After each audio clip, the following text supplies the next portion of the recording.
డుఆర్టే మ్యాచ్లో ఢిల్లీపై గుజరాత్ విజయం సాధించింది. ఢిల్లీ ఇచ్చిన 200 పరుగుల లక్ష్యాన్ని గుజరాత్ మరో ఓవర్ మిగిలి ఉండగానే ఛేదించింది.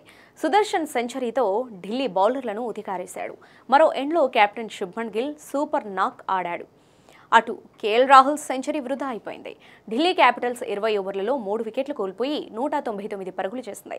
కేఎల్ రాహుల్ 14 ఫోర్లు 4 సిక్సర్లతో 112 పరుగులు చేశాడు. 35 బంతుల్లో అర్ధశతకం పూర్తి చేసిన కేఎల్ 50 నుంచి 90లలోకి రావడానికి రాహుల్ 16 బంతులు మాత్రమే ఎదుర్కొన్నాడు. అంటే అతని విధ్వంసం ఏ విధంగా సాగిందో అర్థం చేసుకోవచ్చు. ఐపీఎల్లో రాహుల్కి ఇది 5వ సెంచరీ. ఇక భారీ టార్గెట్తో బరిలోకి దిగిన గుజరాత్ ఓపెనర్లు ఢిల్లీ బౌలర్లను చీల్చి చెండాడారు.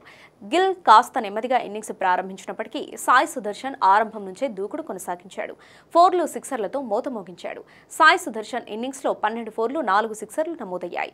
గిల్ 3 ఫోర్లు 7 సిక్సర్లతో మైదానాన్ని హోరెత్తించాడు. ఇక ఈ విజయంతో గుజరాత్ ప్లేఆఫ్స్ బెర్త్ కన్ఫర్మ్ చేసుకుంది. అంతేకాదు ఈ సీజన్లో ప్లేఆఫ్స్ చేరిన తొలి జట్టుగా నిలిచింది. ఇక ఢిల్లీ ఓటమితో Royal Challengers Bengaluru, Punjab Kings కూడా ప్లేఆఫ్స్కు అర్హత సాధించాయి. ఢిల్లీకి ఇంకా ప్లేఆఫ్స్ అవకాశాలున్నాయి. ప్రస్తుతం ఢిల్లీ 12 మ్యాచ్ల్లో 6 విజయాలతో పాయింట్స్ టేబుల్లో 5వ స్థానంలో కొనసాగుతుంది.